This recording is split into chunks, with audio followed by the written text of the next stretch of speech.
have you now. They want to mess with my droid. They're going to pay for it. This is the way. You may fire when ready.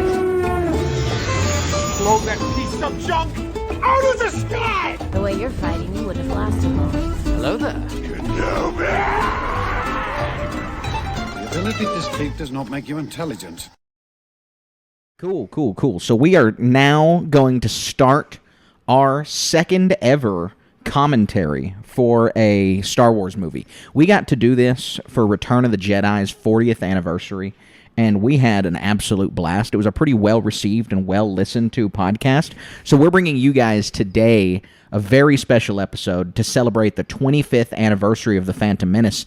We are going to provide our commentary track for this. Yeah, I can't wait. It's been a really long time since I've seen The Phantom Menace, at least once a year. So when I say a long time, it's a matter of months. Yeah, not the average person's long time, but a guy who's on a Star Wars podcast. Yeah. It's a long time. Yeah. So, I mean, it falls into the rotation pretty regular. For me, one of these is like, where were you when Star Wars was the sequels were made? And The Phantom Menace was such a big deal.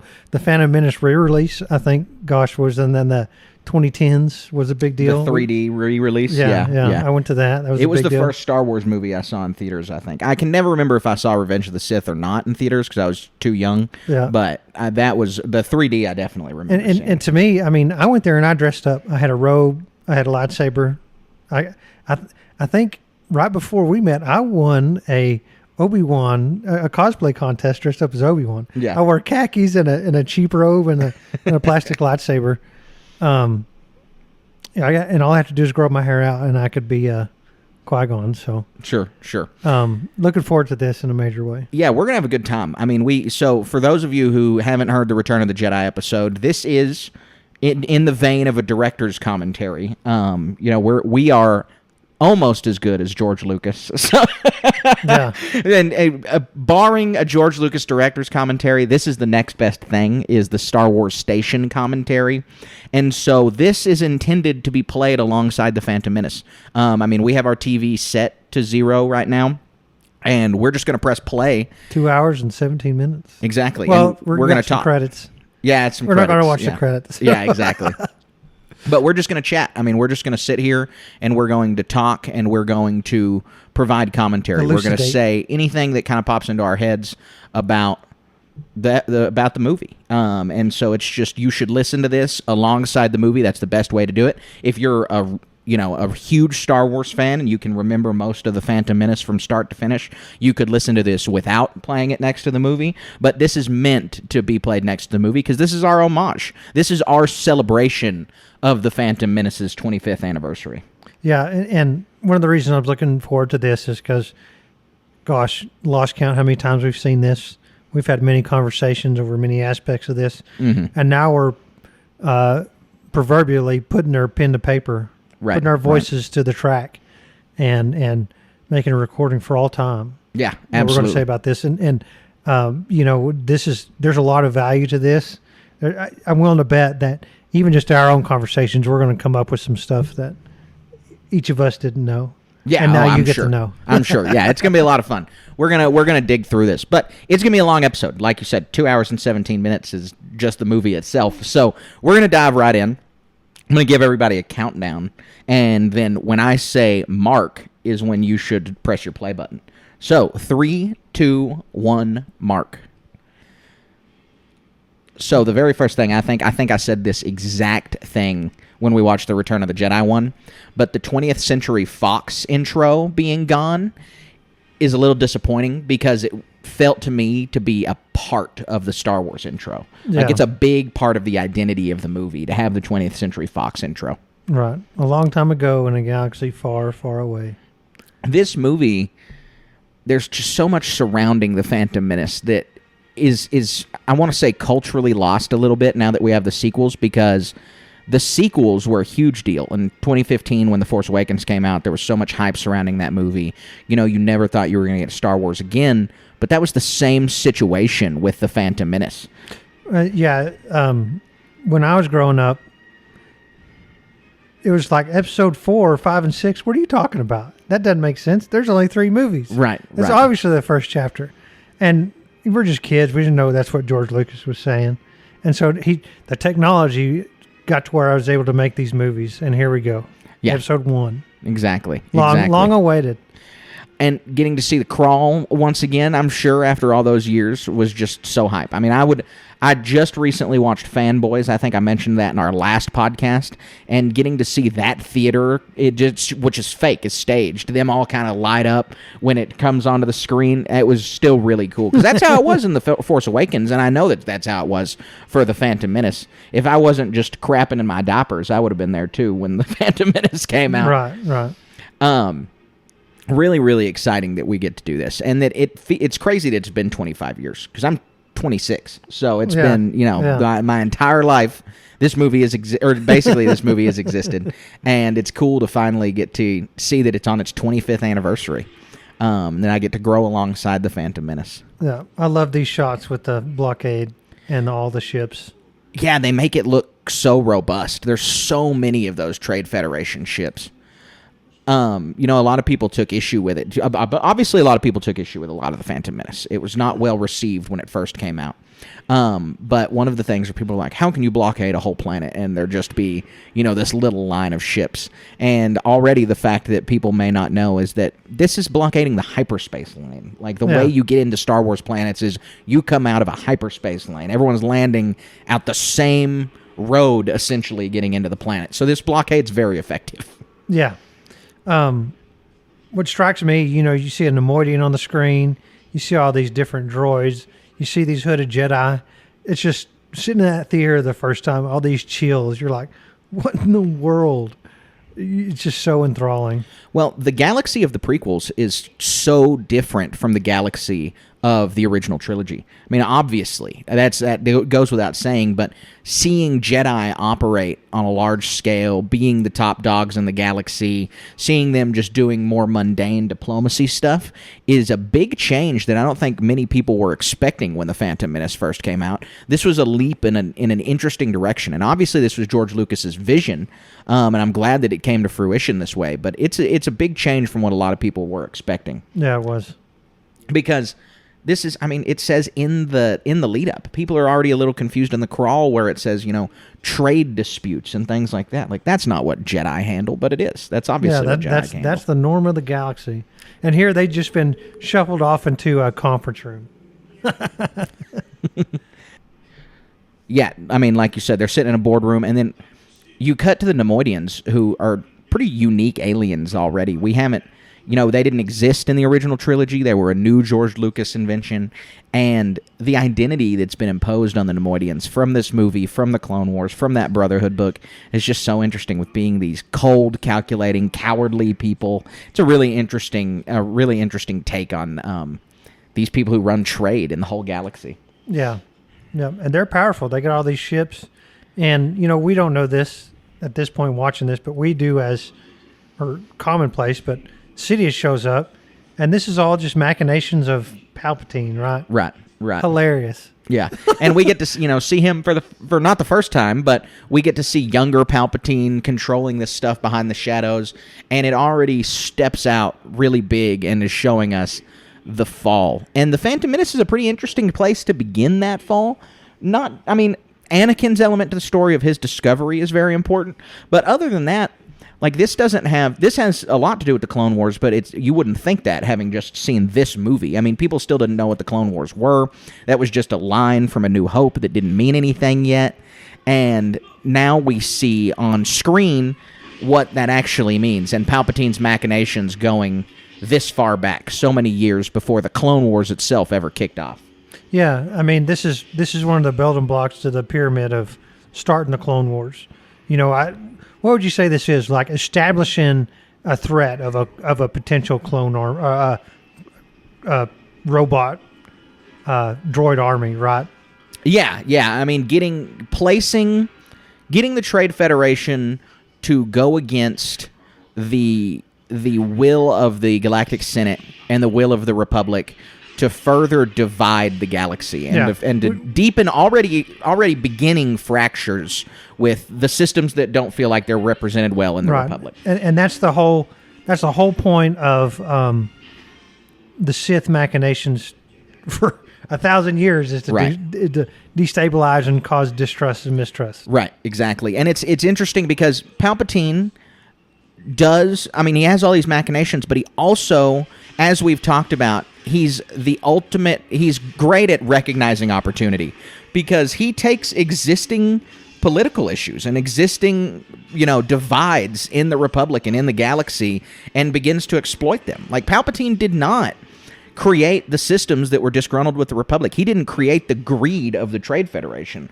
Those things naturally existed. I mean, there's obviously any government's going to have some form of political turmoil. That's just the nature of governing. And so for Palpatine to be able to recognize those fissures and be able to exploit them is really impressive. And it's, if the galaxy were in a different state, if there were a different conflict looming on the horizon, if there were a different conflict to exploit, you'd have to expect Palpatine would have been just as effective in that situation. Right. So we get some really awesome lightsaber work here, the opening action sequence to get the audience gripped. Yeah, and we get the use of the force speed that we never ever see again. Much talked about, much lamented that we haven't seen it again. Yep, yeah. And the droidekas, man, they're cool. So as a person who plays the CIS on the Legion tabletop, I love the Phantom Menace and I love Attack of the Clones for the way that they show the droid army. But the Phantom Menace specifically is the droid army that I like and that I care about. And this is something I knew was going to come up on this talk, was Attack of the Clones and the Revenge of the Sith, and especially the Clone Wars, use the droid army as comic relief. And we see the droids from the perspective of the Jedi, because they are, these warriors who every Jedi can take down 1,000 battle droids, 10,000 battle droids, whatever. But the droids are scary. I mean, and in the Phantom Menace, they are only serious. They are not comedy relief at all. Right. And that's the CIS that I like. That's the droid army that I really like, is the one that has the command ship that makes them more robotic and makes them more brutal. We see this in The Mandalorian when you see Din Djarin under attack by those droids. I mean, those people are scared. Those are average peasants, for lack of a better word. Right. And they are under siege by these droids that are shooting and killing and massacring them, and there's nothing they can do about it. And so the scary CIS is something that we don't ever get anymore, but it's something that I really, really appreciate. I think it's a cool vibe. Yeah, that's a good point. And it's crazy to see such a stark contrast in between films and all this stuff. Yeah, they take a big leap, and it's fine that they go to the comic relief side. I also really like that. I love the way that the droids are portrayed in the Clone Wars, but the high competence of the CIS and a real political threat and a real military threat that the CIS present is really fun, interesting, and is necessary for the story of Star Wars. I get that they have to be comic relief, especially for the Clone Wars, because it's an animated show. But they also have to be a real threat, because this wouldn't be a serious movie and a serious conflict if they weren't. And so, like you said, we get to see the droidekas, which are just, they as a person who watches this and sees the Jedi struggle with them, you're like, wow, that's pretty amazing to see a Jedi struggle with some common battle droid. We're going to see B-2 battle droids in Attack of the Clones and getting to see that. And then in the Clone Wars, we get to see the commando droids, my favorite droid, that are really fearsome droids. Right. And all of these things are really, really cool. We're seeing Natalie Portman for the first time on screen. We just got to see her. Yeah, in her extravagant makeup and outfits. Yeah, exactly. This really is like this. How do you word this the best? I don't want to say gut punch, but it's a very striking appearance of this character. It is. Oh, it's very huge. Cool. Yeah, it is. It's cool. And so much to say about the cultural norms that would facilitate that kind of pomp and circumstance, you know? Absolutely. The monarchy on Naboo and all. Yeah, I totally agree. This scene, the droids landing on Naboo, I love this scene, again, because it shows how fearsome the CIS is, and also I think that Droid Invasion, or Separatist Invasion, I think it's called Droid Invasion. Droid Invasion is one of John Williams' most underrated tracks. I love this track. It's Yeah, top 5 it's a track great for track. me. I mean, it is serious. It sounds fearsome. When we play Legion in the garage, this is the opening song every time when I'm playing. It's the Droid Invasion Theme song, yeah. because it's so fearsome. Like it sounds so good, and it sounds scary. And now we get the introduction of Jar Jar Binks. Fan favorite, Jar Jar Binks. Ahmed Best here playing this underappreciated role. I'm probably going to be talking about Fanboys a lot since I just watched it, but that hilarious scene where Seth Rogen's pimp character pulls up his shirt in the back and he's got Jar Jar in the back. He's, mark my words, that dude's going to be awesome. And he's got the tattoo of Jar Jar, full body back tattoo of Jar Jar. I cannot imagine the regret that somebody would experience having that walking out of the theater in 1999. Yeah, that'd be hilarious. It was. So, Yeah. I mean, this character was already from the get-go established as being annoying. Right, right. And maybe it was supposed to be a comic relief thing, but from the outset, you're like, I wish this character would go away. He just, I mean, a little bit of it, I think, that lends to Jar Jar, of why people dislike him, is, like you said, the way that he speaks is annoying, and not in like it's getting across. In Star Wars is annoying because they all treat him pretty seriously. It's just like the way that they chose to have Jar Jar speak and Gungan speak by extension, like it starts to wear off pretty fast. Yeah, and he's integral to the story. We're fixing to start the whole sequence here. I mean, we'll get into it. Right. But they got to go do what they do. But yeah, the speaking, the appearance is kind of silly. See, I don't mind the design at all. I like the image and design of Jar Jar. It's totally fine with me because it's a unique enough alien. It makes sense. The duckbill look and the amphibian, like he looks like an alien that would have grown up as an amphibian to me. Yeah. And so I'm okay with the look of Jar Jar. That's never bothered me. It's much more the mannerisms. And I'm not a Jar Jar hater. I'm not going to sit here and say he's terrible, but he's also not a highlight of the show. Yeah. There's a reason that he gets 1 line in Attack of the Clones and 0 in the Revenge of the Sith. Yeah. But he's also, like you said, integral to the story and introduces much cooler concept, which is the Gungan Society. Yeah, the Gungan Society is very cool. And I love all this, like, they put the rebreathers in. They just have a solution for every situation. Yeah. That's what makes being a Jedi so cool, especially these Jedi. They're not generals yet. They're problem solvers, for lack of a better. They're a lot of things, but in this case, they're problem solvers. And here they're going. They're this underground society. I don't want to say it's this movie that set the tone, but it's the one that reiterated it in a major way. Earlier we saw this wide shot of a Theed on Naboo. Now we're look at this wide shot of the Gungan Society. And it's just so breathtaking. It really is. Yeah, it absolutely is. I mean, the way that the CGI at the time, this is the first use of the CGI, I think, that's truly impressive. I mean, them being able to walk through the water barrier, seeing that city underwater. I mean, Jar Jar, I guess, is kind of the first use of the CGI that's super impressive, because the Noidians are puppets, obviously. And then the droids, they're impressive, but it's not like... I mean, it's a bunch of and stuff too. Yeah, it's a bunch of symbols and pictures and stuff like that. Like, this is doing something different. This is playing with lighting. This is playing with the permeability and liquid movement and things like that in a more unique way. And I really, really like the way the Gungan City looks from that aspect. Tarpals also love this character. His death in the Clone Wars, legitimately sad. Legitimately upset that Tarpals dies. Yeah. So one of the other things that I'm noticing about this is Ewan McGregor is just so young.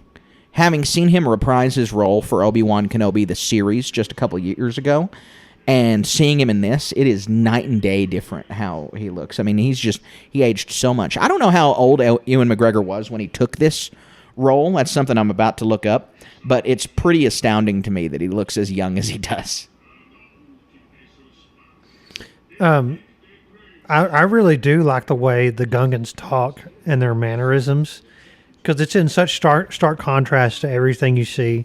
Misa this and tick tick tick, and just the different words they use for the same things. It's really fun, but also serious at the same time. Yeah, absolutely. Still serious at the same time too. Ewan McGregor's 26 years old. So Ewan McGregor's my age in this. Yeah, that's awesome. This scene always interests me. Were you ever under the impression that Boss Nass was actually being Jedi mind tricked here, or do you think that he was? It doesn't feel like it to me. Playing into him. Yeah, exactly. I always thought that. I mean, from he's like, we don't like the Naboo, right? Right. And here these are two outsiders. Like, this society is encapsulated. They don't give two craps about what goes on. They even try to appeal to him, like, well, you must realize you're a symbiotic society. They're like, not that we've seen, or if they do, they don't care. Honestly, I don't really Obi-Wan's point. I don't know if they are. Like, I don't know if his point stands. I don't think there's ever been any evidence in this movie or in the Clone Wars for how these two societies kind of feed off of each other. Regardless of if that mind trick worked, the Gungans don't want them there. No, because they represent an outside influence that is not positive to them. The one thing I will say about the Gungans, to their credit, is that they probably could have killed Obi-Wan and Qui-Gon, and nobody ever would have known. Nobody, the Jedi would never have figured it out. They would have had no idea about it. I don't know about at great expense. I mean, their whole society is here. Like, the Jedi can't take on all of these Gungans. See, the thing is, I don't think they would have done it. They would just put them in prison, and another Jedi would have had to show up to look for them eventually. Yes, that's true. And they would have, eventually had to find the Gungans, but that would have taken a very long time.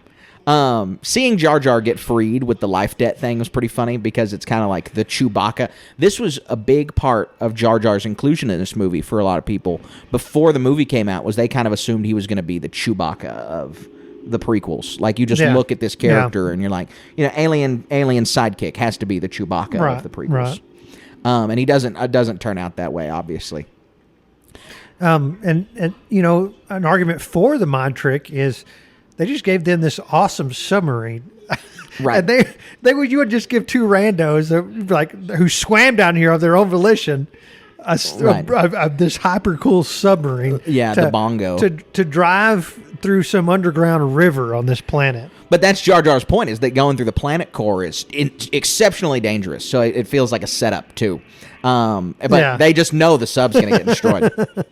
The fact that Naboo's planet core is water is an awesome concept from George Lucas. Super neat to imagine an interconnected ocean all the way through the core. You could also of the make the argument here, these are some of the best monsters in all of Star Wars. All the fish. We just had one do a frog-like suction on this submarine, and another giant monster comes out and eats it. Exactly. So cool. Always a bigger fish. I hope you're listening to this lined up, because that just lined up pretty perfectly right there. And then it's this brutal fish is, too, yeah, man. He just ate the thing like a chicken leg. Oh my gosh! And he stands up on two legs. He's got this ripped arm. Like that fish. That fish is so ripped. But it's super funny.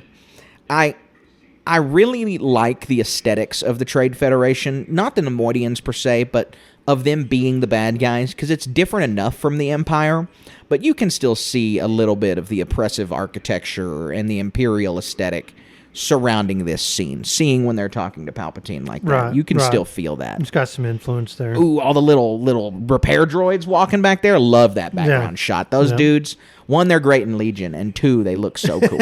They look so cool. Big fan. The droid aesthetics really, really does it for me. In this movie specifically, I think it's really good. This is pretty interesting that we get this Qui-Gon Jinn interpretation of the Force in this movie. This is obviously the only time we see Qui-Gon Jinn. Really. I mean, we get him on Mortis as a Force ghost for a minute, and that's about it.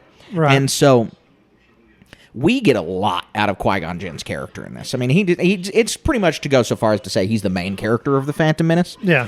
And we're going to talk a lot about Qui-Gon Jinn and his Force, and his interpretation of the Force and his relationship with the Force, because he alone and his dialogue alone, combined with Yoda from The Empire Strikes Back, really make out a lot of what we understand the Force to be and understand how the Force operates. Yeah, I mean, in this case, what we're watching now, Jar Jar's like, where are we going? How do you know where basically implying, how do you know how to get to where you want to be?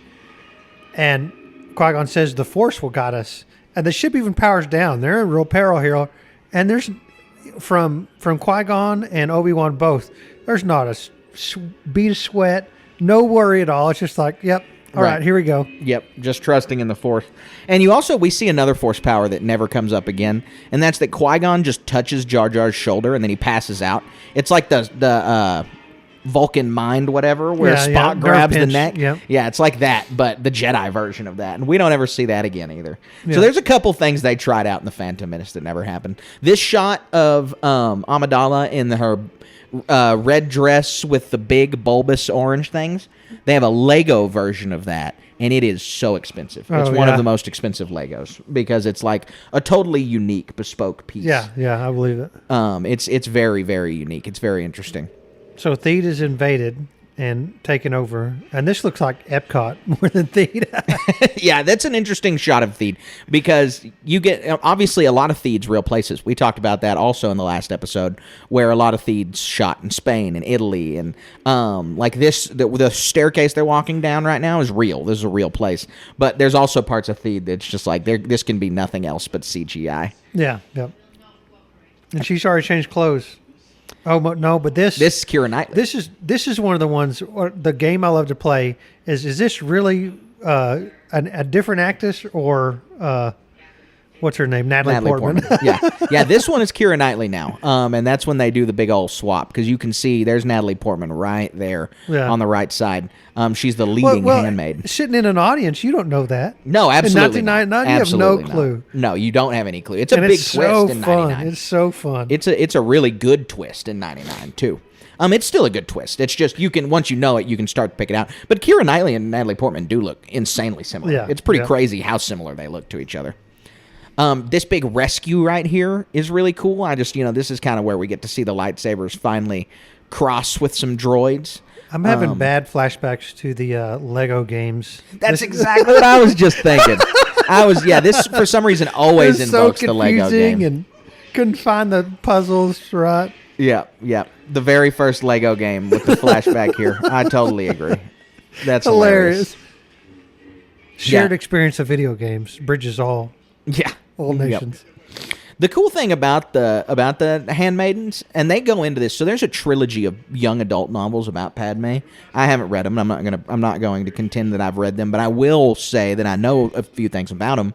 And they go into depth about how the handmaidens are trained to have the same mannerisms as Padme and all these things, and just how similar they are supposed to all be to Padme, and to the level where they even fool Jedi. I mean, Qui-Gon did not know that Natalie Portman's character Padme was actually the one with him on Tatooine. There's you can tell by their faces when that's revealed that they did not know that. Right. And so it's exciting. We're that they fixing can to come up on fool that. them. Not too long. No, it'll be coming soon. Exactly. Yeah. It will be coming soon for sure. There is.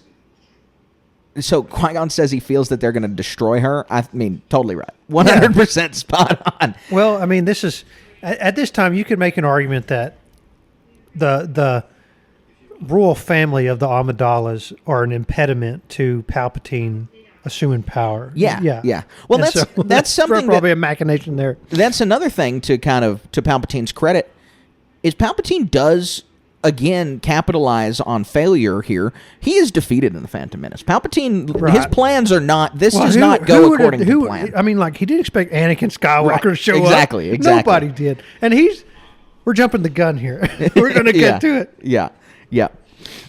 See, look right here. This is some comedy relief, but without the droids having to be like dumb.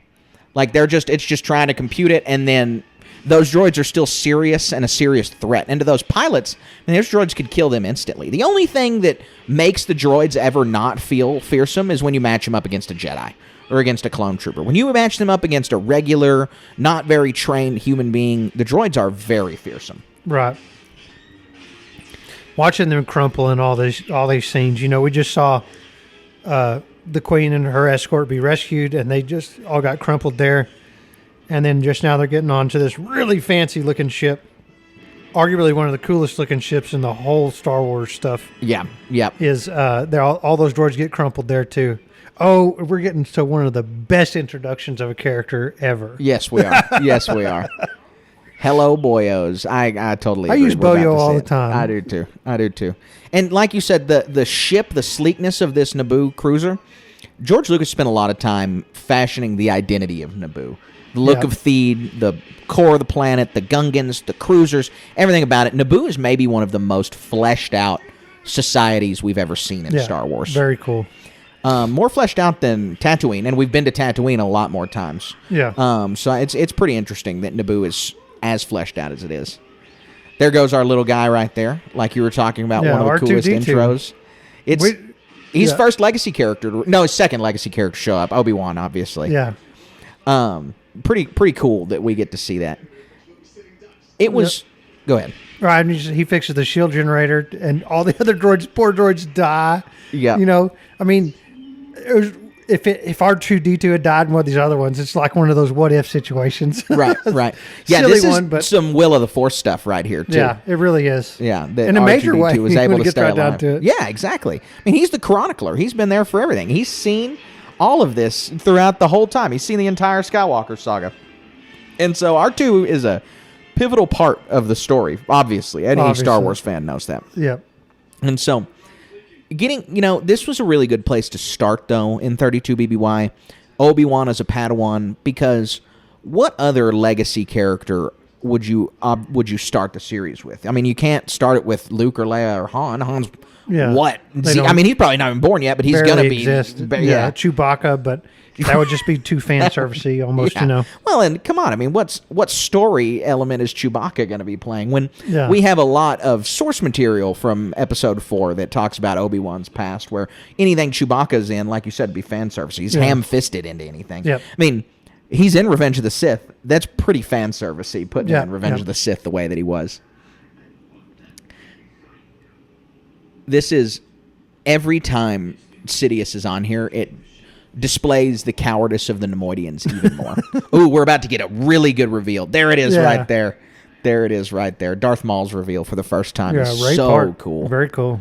Yeah, and I mean, I know he was a huge deal heading into this movie because he was in the promotional material.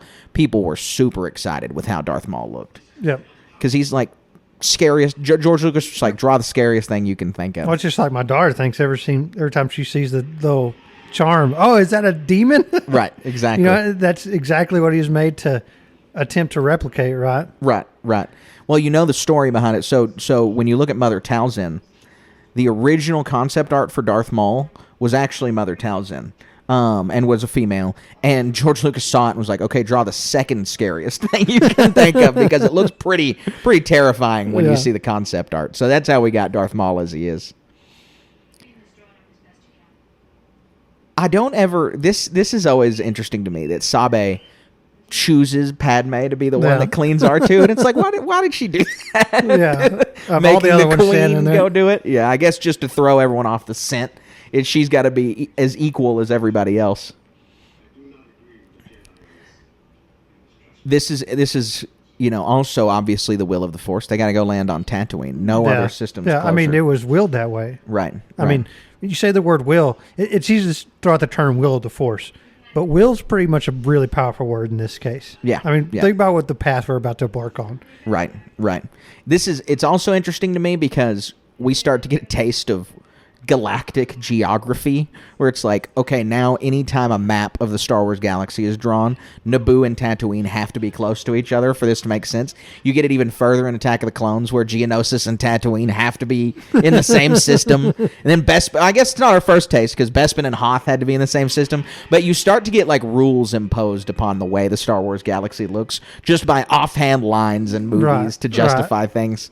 And it gets pretty funny, but that Naboo, Geonosis, and Tatooine all have to be in this little tiny sphere of the galaxy for all of this to have taken place. And it's so cool to be back on Tatooine. The whole Jabba the Hutt, this and that. I mean, sewing this back in was so fun back in the day. Seeing this hyperdrive prop is real cool too. Yeah, I love that thing. The hyperdrive prop is awesome. I want one of those really bad, like a life-size like a miniature one. version, lifetime. Yeah, life size. Yes, but you're talking about like a $10,000 plus prop. Yeah, make a miniature one that sits on your desk. Like people have a flux capacitor that sits on their desk. We need to make one of those and sell it or something. Yeah, you're right. 3D print it up. Yep, I agree.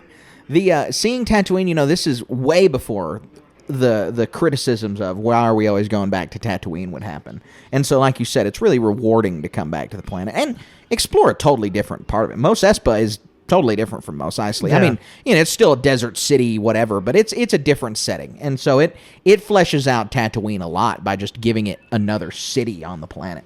Yeah. I really love, one thing, they land on the outskirts of town, and even in Mos Eisley, they have a starport, and surely Mos Espa does too, right? Mm-hmm. There's a Gozanti in the back. I don't think I actually realized that design has been around that long. That's cool. Yeah, the shape and the look and all that. Yeah, absolutely. This is, getting to come back and visit Tatooine, like we've said, is really exciting because you get to see the banthas and all of the creatures and the people and just the familiarity. This is honestly, I think a very important stop in this movie because it ties this to the original trilogy in an important way. Aside from the characters' involvement, it deepens the galaxy, but gives people enough familiar to be like, this still feels like Star Wars. They're still immersed in Star Wars. Other side of the coin or different facet of a gem or something like that. Yeah. So Watto. I love Watto. I do too. Good character. Just a great. Obviously, people so like well Watto are going to exist. Able to fly. Yeah. The look is really good, but also just the way he exists. Obviously, he's just some, junker sleazebag on Tatooine. We know Tatooine's filled with guys like this. The Star Wars galaxy dictates that this should exist. Making slavery a key issue of this movie and of Anakin's raising is exceptionally important. And so I'm just a big fan of Watto and how big of a scam artist he is. Yeah, I love it. Great character. Yeah. Great character. I'm not a villain and not a protagonist either. Just kind of like a guy making a living in the Star Wars universe in an immoral way. This is so important. Anakin and Padme meeting for the first time, and Anakin trying to riz her up, telling her she looks like an angel. It's really cool to see them interact. I don't, people get all up in arms about the age difference, but it doesn't matter. When they meet again in Attack of the Clones, they're both adults. It's whatever. Yeah.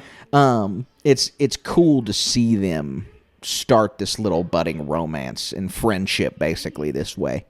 Doesn't bother me at all. And I can see when people first saw this movie, Darth Vader's a little kid. He's this whiny little kid, blah, blah, blah. Well, obviously, everybody was a little kid at some point. Yeah. Like Darth Vader didn't just pop out into the galaxy at the age of 19. Like, he had to have been a child first. And the thing about The Phantom Menace that Dave Filoni says, Sam Witwer says, that people forget is that it was important for us to see Anakin experience all of the elements of falling to the dark side. Fear leading to anger, anger leading to hate. And this movie is his fear. This movie represents his fear. He's ripped away from his mother. We'll see that later. And just all of that is, he's too old to be trained as a Jedi, and that's a big problem here. That's a big part of it. Yeah. I really love all the environments here. You can tell they took a lot of care and time. How the little pit droids, just the piles of custom-made junk. Mm-hmm. That's kind of weird to even say, but what we're looking at now is they're talking about hyperdrive, but they got these pod race engines in the back. So cool looking. Yeah, absolutely. Well, and finding regular everyday stuff and making it look like Star Wars junk, it's like a time-honored tradition, not just in the creation of Star Wars, but now among fans. Like, I'm in a Facebook group called Star Wars Room Builders, and there's always people just posting random pictures of stuff they found, and they're like, this looks pretty Star Wars, doesn't it? And people will agree or disagree or say why or whatever, or what it could be, oh, you could say it's this thing or whatever. And it's just always fun to see people look at a random piece of real-world junk and be like, this is Star Wars enough. Yeah. This has got a Star Wars flair to it. Yeah, because, that's how those makers did that stuff, was real-world junk that they turned into Star Wars stuff. Exactly. Kit bashing stuff is exactly what they did. They get this little model car, and then they stick something on the other side, and boom, now you got hydro spanner or whatever. Yeah. It's super cool to see. Super duper. So Qui-Gon, he's put out because he can't use the mind trick on Watto. yeah. Doesn't work on Watto. Super cool. And a hyperdrive's too expensive. As it should be. What a unique what a unique like species feature for Toydarians, that their entire species is immune to the mind trick. Yep. It's really, really crazy because we get the line from Obi-Wan that it only works on the weak-minded, so that's why it doesn't work on Jabba the Hutt, obviously, and that's fine. But it may work on Zero the Hutt. Like there's more weak-minded Hutts out there it could work on. But Watto, it's a species thing. It's no Toydarian is it going to work on, which is really, really funny. Yeah. And just that line alone really starts to imply how large the Star Wars galaxy is, because the implication of that is that Qui-Gon Jinn has never met a Toydarian before. Right. And for a Jedi of his years to have never met a Toydarian is pretty impressive. This scene, Jar Jar's grabbing the Gorgs with his tongue, eating it, whatever it costs this many whoopee. These Gorgs right here, our buddy Brian, who's on the RPG podcast with us, just sent me 3D print files to print those things awesome.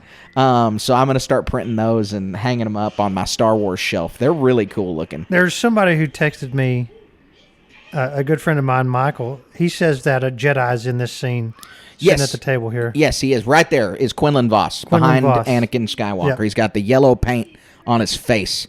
Because Vos, I don't know. I mean, obviously he had to have been introduced before this, before the Phantom Menace. I don't know where he was introduced, but he was introduced and was already like a fan favorite. He's a very popular character. He's undercover. So why is he here? I don't know. I don't remember why he's here. Michael told me. I already forgot. Yeah, I don't remember the canon secret reason. mission or something. Yeah, like exactly. Well, that's like Quinlan Voss's specialty, is doing all the espionage and undercover stuff for the Secret Jedi. agent. Or I'm sure he's doing something with the Hutts. Honestly, it's probably about the slave trade. And surely he sensed that Qui-Gon was undercover here and didn't want to blow it. Yeah. Yes. Because they would have known each other. Yeah, Qui-Gon almost assuredly sensed him as well. Would have had to. They got very close to each other just now.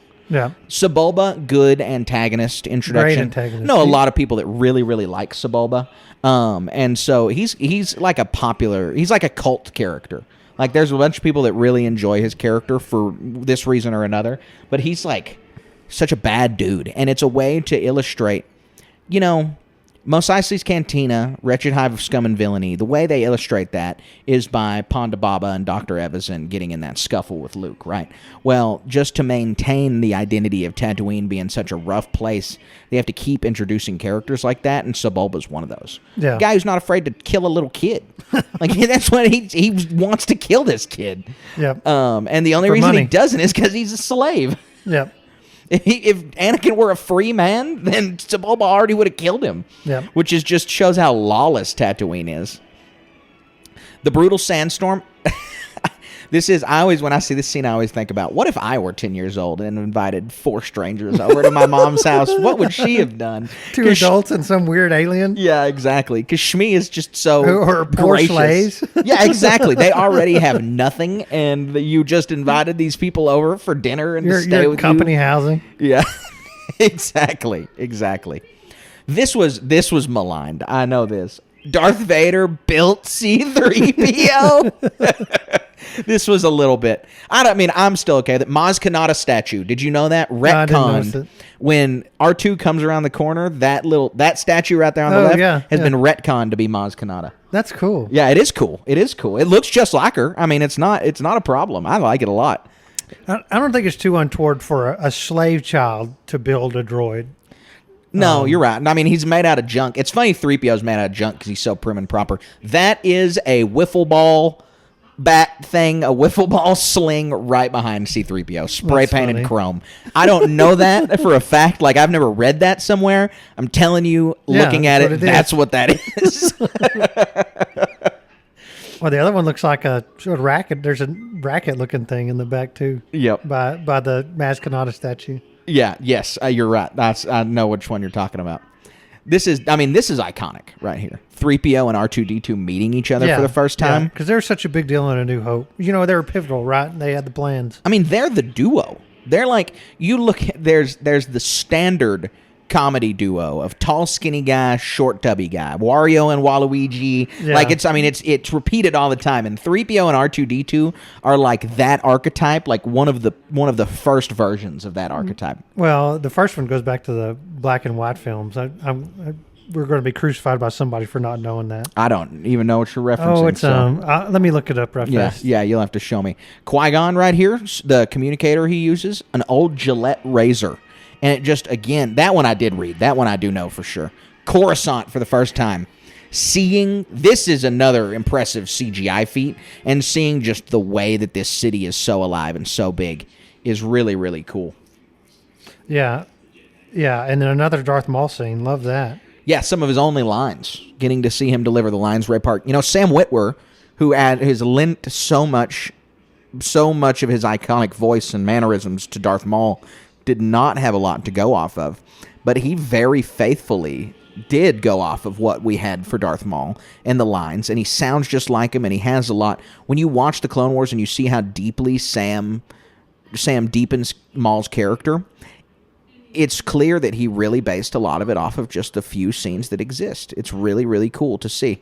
The tall, skinny, fat guy thing is an Abbott and Costello. Abbott and Costello. They're one of the first ones. Right. Very old. Gotcha. Yeah, that is very old. That is very 1940s. Old. This one's really funny when we're talking about Jedi reflexes and Jar Jar is going to get his tongue grabbed. There's something about the comedy in the Phantom Menace that is a little bit endearing. That's what we need to find out. Somebody needs to do something about pod racing we need more pod racing.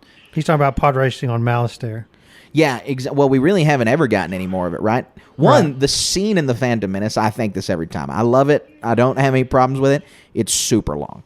It's on here for a long time, and they've never done it again. I mean, we got that Bad Batch episode where the Tech is racing. I mean, he's basically doing pod racing of a different kind, but we've never gotten another instance of tried and true pod racing. It's like a Star Wars death race or something like that. Yeah, without guns. Yes, or depends on how much you want to cheat. Right? Exactly. I mean, because there's all the dangerous rock formations and the high speed, and then Tuscans to boot. Yep, exactly. This is really important. This dialogue right here with Anakin, did you kill a Jedi? Is that a laser sword? And Anakin saying, I had a dream that I was a Jedi and I came back and freed all the slaves is heartbreaking to hear. Yeah. Like, that's a very devastating line. Knowing what happens to him and knowing what he could have achieved as a Jedi, seeing the fall. It's like it's just the downfall that George Lucas sets up is so poetic and so big. He just does such a great job with it. It really is. So, Qui-Gon said, nothing gets by you, Anakin, and I paraphrase that. But, like, that whole catching Jar Jar's tongue and seeing the laser sword and this and that, really nothing gets by Anakin. He's done that his whole life, you can tell. Mm-hmm, mm-hmm. It's so cool to see how, like, what an old soul or how wise this kid actually is. Yeah. Built a droid, built a pod racer, susses out that these guys are Jedi. Very cool. Absolutely. I couldn't agree more.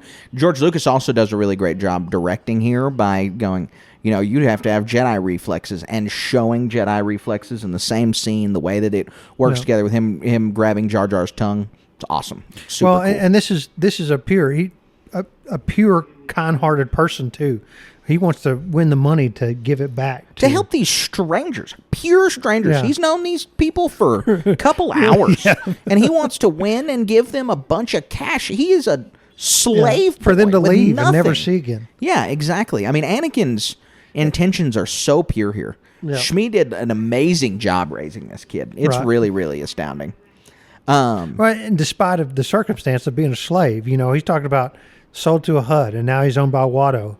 It's not a positive existence. Finding your next meal, scrounging for anything for entertainment, thinking you can go sit. Think about the resistance this kid faces to go just enter a pod race. Well, we're going to see, right? Yeah, absolutely. The way that they painted Tatooine to be this lawless place, even under the Republic, and being outside the bubble of the Republic, slavery still exists, all of these things, is very, very cool. One thing about this Mos Espa is these look like all matte paintings as opposed to CGI. If they were to make this, they'd be totally CGI. Nobody does these matte paintings, or if they do, it's hyper rare compared to even back then. Right. And I saw, not this one, but I've seen some these big matte paintings for sale on an auction site. I wish I could afford stuff like that. Yeah, me too. That would be amazing, because some of those matte paintings are just blow you away the way they look. They're so cool.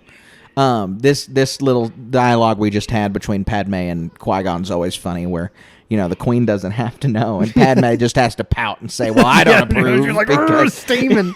yeah, nothing she can do about it. Blow my cover or. It's so funny. This is the way that Qui-Gon's wheeling and dealing here is cool, because when do you think Qui-Gon starts to get an inkling that Anakin is the chosen one? Because he obviously thinks Anakin is a Jedi or has the potential to be a Jedi. Yeah, do they stick him later and figure out him The count? midichlorian count's a big deal. Yeah, the midichlorian count I think cements it for Qui-Gon, Yeah. But it's always interesting to me. Well, I mean- at what point he starts to suspect. So the path is the bricks are being laid here, right? I mean, all the sussing them out, being able to do, I mean, he mentions it later. The fact that you can even do a pod race, you see things before they happen. I think the cementing in the head, you could say, when he actually won the pod race. No, I think that's probably true. Because we're fixing to talk about it, but what he does during that whole sequence to win is uncanny. Yeah, absolutely. It absolutely is. It's Anakin as character is so interesting because he's such a literary, not cliche, because he's not a literary cliche, but he has so many normal literary tropes that George Lucas still just performs so well. Like, Anakin is a messianic figure. He had a virgin birth. Yeah, Christ was born in a manger to a carpenter, and Anakin is this slave child, virgin birth no Jedi is going to sit there and suspect that the chosen one is going to come from some backwater on Tatooine. And so the level to which they rhyme this with literary and biblical tropes is very interesting, that George Lucas was able to make the story as successful as it was with such a tried and true 2,000-year-old tale. It's pretty interesting. This conversation right here, he deserves better than a slave's life, and Qui-Gon saying, exactly. Had he been born in the Republic, they would have identified him already. They were looking in the wrong places for the chosen one. They thought he was just going to pop up, and he didn't. Right. And the Force wasn't going to allow it, but theoretically, go his whole life without ever having affected the galaxy and been the chosen one. And you could make an argument that the Force wanted him to grow up in these situations to shape him who he was. Yes. As opposed to just being found. Right. Well, and you see, like we talked about, with Anakin's compassion in these scenes, and Anakin's compassion from having such a humble beginning, it is astounding that he turns into Darth Vader, and it's so heartbreaking because of that. But that's what leads Vader back to the light, is Luke rediscovering that compassion. Right. And the first thing we know and get to learn about Anakin Skywalker is his near infinite capacity for compassion for other humans. It's really, really It's really crazy. good. Yeah. It's very good. It's very, very good. I've been blown away with the quality with which George Lucas did that. I love his pod racer. It's so shabby looking in this when we very first see it, and then by the time they get to the actual race, it's really nice. There's some funny Jar Jar scenes, the slapsticky ones. But compared to the other pod races, his is Spartan, right? And that means it's like hyper functional in a small package. So that's really cool to see. It's really cool. This is our first introduction. We saw some pod racer engines back earlier, but we couldn't tell. We didn't know what they were. Now we can make an educated guess, right? Right, exactly. We don't know how his compares to the other ones that we're about to see. So, his looked like for lack of a better term, a shit box. Right. Yeah, it does. It's a beater for sure. It is absolutely a beater. But he's able to. That's another amazing thing. Is Anakin's able to scrounge together a win out of this hobbled together piece. Yeah. That's Anakin is. He's truly an impressive character. He's the chosen one. But it doesn't. His mechanical expertise really doesn't have anything to do with the Force. It does. I'm not going to sit here and say it doesn't completely, but it's much more about him as a person and as an individual being this mechanically attuned rather than the Force. It's not like midichlorians are in these hunks of metal. And so that's something that's unique to Anakin Skywalker as an individual, is his skills as a mechanic. Not as a pilot. A pilot, that does, that's illustrated in Star Wars many times of being with the Force. But also a mechanic. Yeah, but the mechanic part, how do you say that's the Force? Here we're getting the M count right here, cleaning that little wound, taking his blood sample without his knowledge or consent. Yeah. Qui-Gon does, it's not, we can't apply real world morals to Star Wars. People try to do that all the time with like, the Geneva Convention, blah, blah, blah. Qui-Gon does a couple ethically questionable things. Yeah, he lives on the fringe as far as rules go. Yes, he does. He bends the rules. I mean, sitting a there, lot. the Queen does not approve. The Queen's not here. Right. Right. I mean, he knows she wouldn't approve. I mean, he risked their whole, they even went the other way. He shows back to the planet or up to the ship with this Watto's goons in tow. And it's like, yeah, you got to offload. We lost. So you got money for a phone call? Right. Yes, exactly. It's pretty funny to see. This is crazy. Master Yoda doesn't have this midichlorian count.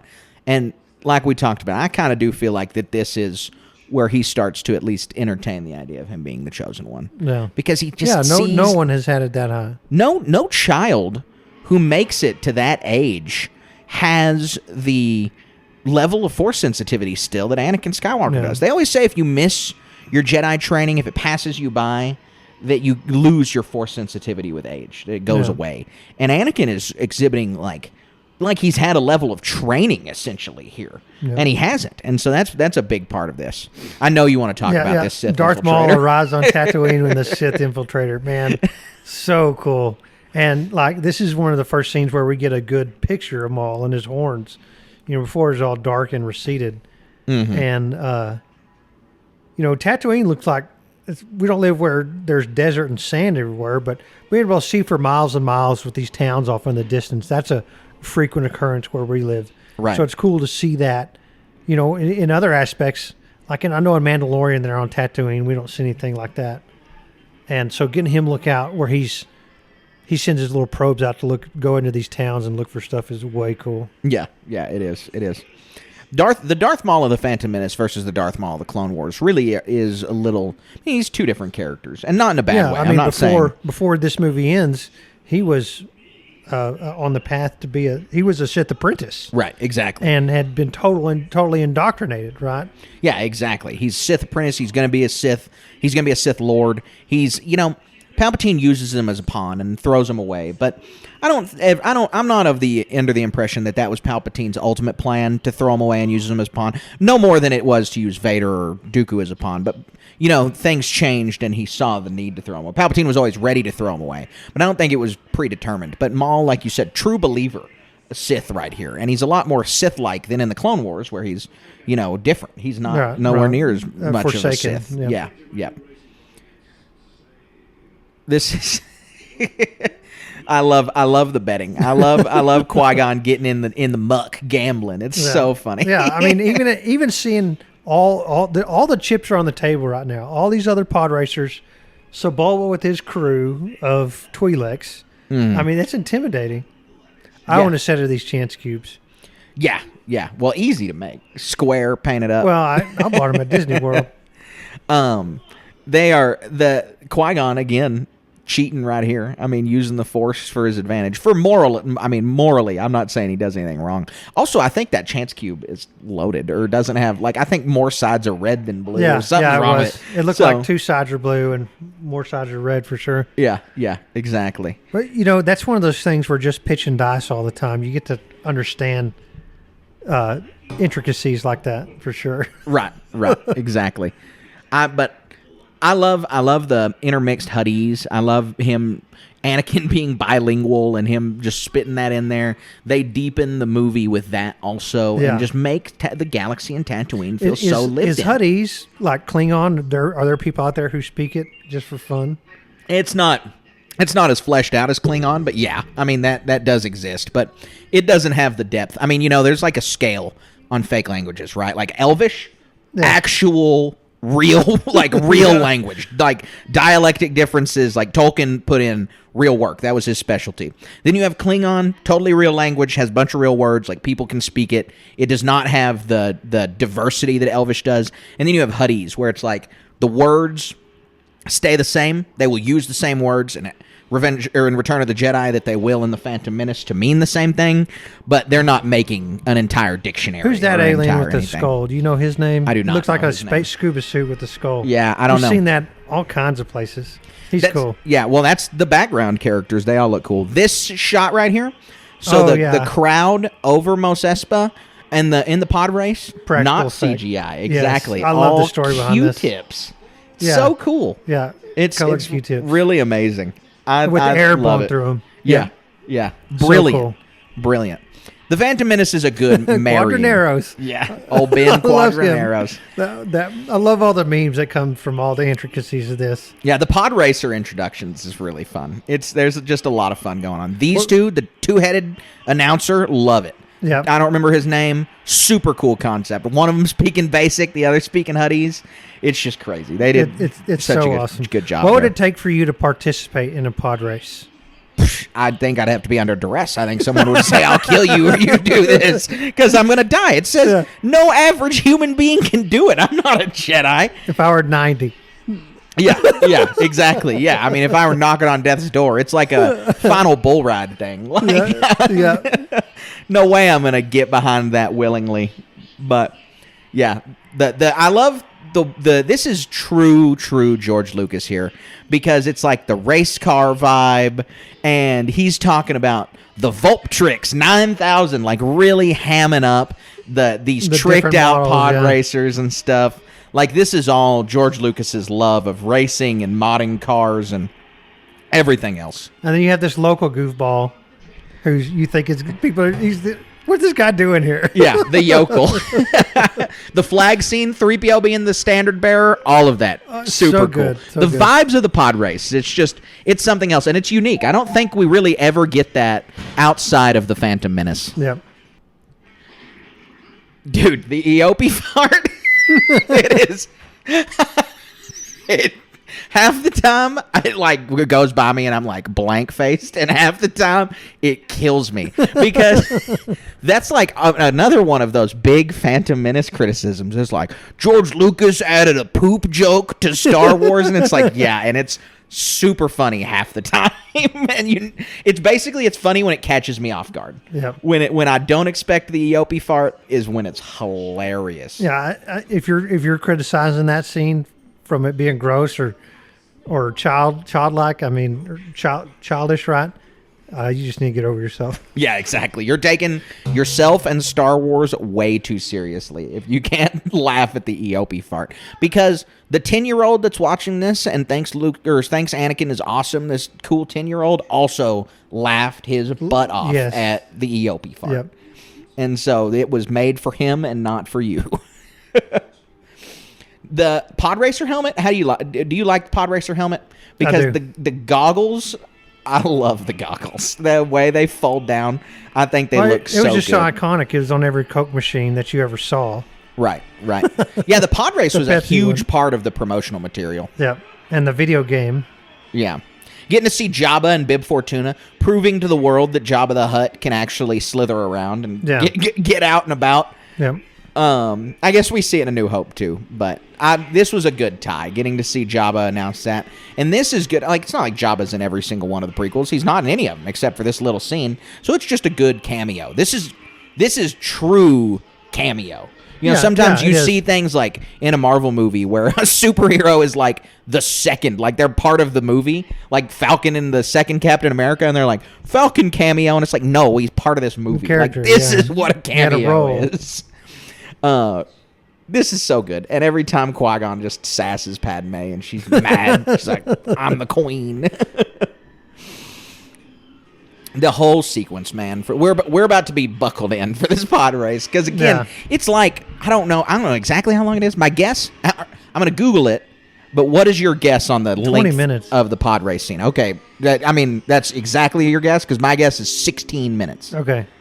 All right. So I'm going to Google it while we're watching this pod race scene. Also, in the Star Wars galaxy, there's no handicap for having more arms or having different species You're on a different abilities. class. Yeah, exactly. Like this dude, 4 arms, and he will objectively be better at driving than you by having 4 arms in this race where you have to control multiple things at once. This is so messed up anyway. I mean, there's thing about, I'm going to do a pod race. Where? On what was that other planet earlier? But no. Malastare. On Malastare. Oh, man, that'd be fun. Well, you're on Tatooine. What? Come on, man. They cheat there. They don't care about that stuff. Yeah, they don't. It's like the bottom of the barrel pod racing. But, I don't know, it's enough to win a hyperdrive. It is enough to win a hyperdrive. It's a big. I mean, they make the hyperdrive out to be really expensive, and so this is a valuable race. But we learn, through more Star Wars lore, that this is the Boonta Eve Classic. This is like Tatooine's Christmas. Yeah. This is Tatooine Christmas. I think they actually give each other gifts too, and so it's pretty interesting that that's the case. But he wins quite a bit of money. I love Warwick Davis hanging out with Watto there. Very cool little add-on, like cameo thing, but not almost even. Like he's just a rando. He is, yeah. He's just a guy hanging out. All right, so the pod race scene is 15 minutes and 25 seconds long. Yep, good job.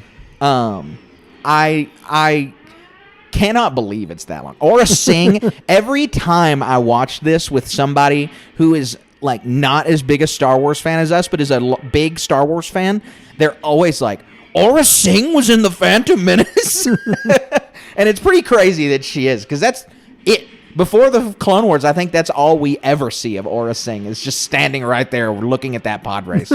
And why is she there? She's a bounty hunter. She's looking for somebody, but we just don't know who. Well, somebody who likes pod racing. Yeah, someone who likes pod racing for sure. Ooh, first pod race death. Down goes that guy. I don't remember his name, but giant explosion in that cave. And here come the Tusken Raiders. This is hilarious. That they have nothing to gain out of shooting those pod racers. Oh no, they're encroaching on their land. They're in their territory. They're pod racing through Tusken territory. You know the meme, right, about this? Why the pod racers are shooting it, or why the guys are shooting at Anakin and them? No, I guess I don't. They're time travelers from the future. Tuskens. Okay, that is to funny. Prevent to kill Darth Vader because stop a genocide. Yeah, Anakin genocides him. Yeah, that's pretty funny. I didn't. And you got to shoot at the other ones. You don't know. I mean, you gotta shoot at everything. Try and get everything right. Yeah, absolutely. Just the only important thing is killing baby Hitler. Yeah. Dude, the pit droid getting sucked in the engine. That's the thing about the pod race, is it's just filled with awesome little moments. Like it's the we talk about all the time, the slice of life stuff. The pod race itself is like a slice of life sequence of just Star Wars characters being goofy little aliens. Yeah. Like that's some of the highlight of Star Wars, is just goofy little dudes being goofy little dudes, and that is what the pod race is all about. Have you ever been to a NASCAR race? Yeah, one time in Delaware. I've been a couple times, and I think this would put that to shame, how fast these things go, how dangerous it is. Yeah, in my research on how long the pod race scene is, I learned how fast that Anakin is going, and it says 560 miles per hour. It's insane. Yeah. It's insane. Yeah, it's absolutely crazy. There's a reason human beings can't do it. The little tricks, like you said, that they really see Anakin's force sensitivity here, is just how amazing of a pilot he is, because he is edging these guys out every chance he gets, like just pulling that roll maneuver over this guy, like Top Gun or something like that. Exactly. Very cool. Landing over people, and just the whole time being able to really showcase a level of skill that would have been astounding. Like it's a kind of a wonder, because the Boonta Eve Classic is a massive race. I tweeted a long time ago on our account, Darth Vader, winner of the Boonta Eve Classic. That's who you're talking about. But it would have been, if not galactic news, at the very least, pod racer fan news. Yeah, he'd be on the cover of a magazine. That a human being won. Yeah, like he'd be, assumedly, Anakin's the first human to ever do it. He says he is. He says, I'm the only human that can do it. And that's amazing. Especially given the events, where just engine failure, late start, engine detachment. Yeah, this is Crazy. like the greatest pod race of all time, probably. It really is, though. Just in the Star Wars galaxy, humans are obviously the most prevalent species. Every alien knows a human, despite not every human knowing every species of alien. And so they would have to just be floored by the fact that a human being could do Did you that. hear about the human who won a pod race? Yeah. On Tatooine. Boon to Eve Classic. Yeah. It's like one of the... I think this is like the Indy 500, essentially. Yeah, well, this is like it'd be like a regional big deal, like winning a pro-am in golf or something, or the invitation, a pro invitational thing. Right. There they go again. Those rascally Tusken Raiders killing random pod I wouldn't be racers. surprised if Jabba hired them to just as a threat on. You're going to show up on curve 72 over here, and knock this guy out, knock that guy out. Right. Or do your best to Keep make the race this thing exciting. interesting. Yeah. Yeah, because Jabba gets all the rake. Jabba's getting the vig on the race. And so he wants it to be exciting, draw people in. This is 20% of the business for the year. We got to have this thing. Yeah. It's got to be exciting. Yeah, absolutely. I mean, you got to think. I mean, it's an important part of the Hutt criminal enterprise is this pod race, and so people betting on and it's all a the big money's deal. on Sebulba there. Yeah, exactly. Qui-Gon's lucky he showed up, and Anakin's lucky he showed up when Qui-Gon did, because Anakin winning this, he might not have made it up for very much. He's a slave. You know? Absolutely not. He'd been disappeared after this. Yeah, well, and the Hutts run everything on the planet. They show up at Watto's door. There's nothing he can do about it. And that's it. That kid's gone. Using this little off-ramp right here, this is the trick. Again, just this piloting trick where you're like, this kid has to be force sensitive. Is getting out over Sebulba on the ramp is astounding. I love, dude, the announcer. The two-headed announcer is awesome. And then you get the weak way in the audience, 2 thumbs down that Anakin has had. Every little moment of this scene makes me laugh. Those Jawas right there. They do such a good job of the lived-in universe in the pod race. It's really, really cool. You can see how motivated we are talking about this compared to earlier. It's got our blood pumping for sure. Yeah, I mean, it's a high-intensity scene. It makes you have some high blood pressure, high intensity, no matter how many times you watch it. It's a little long. I'll admit that if I sit down for the Phantom Menace and I'm not in pod race mood, that I'm like not as happy that this is 15 minutes. But right now, when I just want to talk about the significance of the pod race, it's a lot of fun. It's so good. Anakin getting sabotaged. It's insane the amount of obstacles that Anakin can overcome in this pod race, too. I mean, it really is. It's kind of crazy. And, I mean, if your car doesn't have options like this, you get something wrong with your car, you just stop and fix it. Right. Fix it on the fly like this, way cool. Yeah, super, super cool. Got to balance those engines out, refire them. It's just awesome. Everything that Anakin does here is going super 300 some odd kilometers an hour. George Lucas and you can really, really see George's love of racing and of cars on full display right here. He does a really wonderful job of demonstrating to everybody how much he loves this stuff. Because that's George Lucas's first love. That's why he made the dogfights, and the way the rebellion looks at it is he wanted all the rebel ships to look like souped-up hot rods. This is real, souped-up hot rods. That's what this is. Exactly. Drag race. Yeah. Race for all the marbles, right? Yeah. This is, there may be no more George Lucas-y Star Wars scenes, and I understand that that's kind of an oxymoron, but that really George gets to put his entire personality on display the most in the pod race. Yeah. It's really, really astounding. And from so many different aspects, like we talked about, the crowd, all these, blink and you'll miss it appearances of these different characters, the peril involved. So cool. And it's just fun. And you can tell he had fun making it. Because George is just smiling to himself, thinking, "Oh, this is gonna be so funny." Not only does Anakin win, but Sebulba's pod racer is destroyed. Yeah. They make a point to show that Sebulba doesn't die, but it looks like he does before they do that. Also, kind of insane to me that it's already over. we talked through the whole 15 minutes, and it was a blink and you'll miss it kind of talk. Thing, I did not feel like 15 minutes right there. Am I wrong? Is there some comic or short story or something about Sebulba wanting revenge on Anakin somehow. I have a vague that memory of sounds something familiar, like that. but not anything that I can We'll have place to my look at his finger on Wikipedia either. entry. It'd be there. Yeah. If it is. Yeah, definitely. No, not something that I'm aware of. Imagine how angry that dude is right now. Yeah, very, and how angry Watto is. All of these people. This is hilarious. The Jabba fell Yeah, asleep. he was asleep. He just cares about the money, man. Like we said, he's there to get his bag. So Anakin wins this race, obviously, and it's just astounding. Like really we is. said, It's so not cool. any other way to put it, other than just human being winning this race. You got to think something's going A on. 10-year-old human being. Yeah, 10-year-old. I have never, ever noticed in the background of that scene just now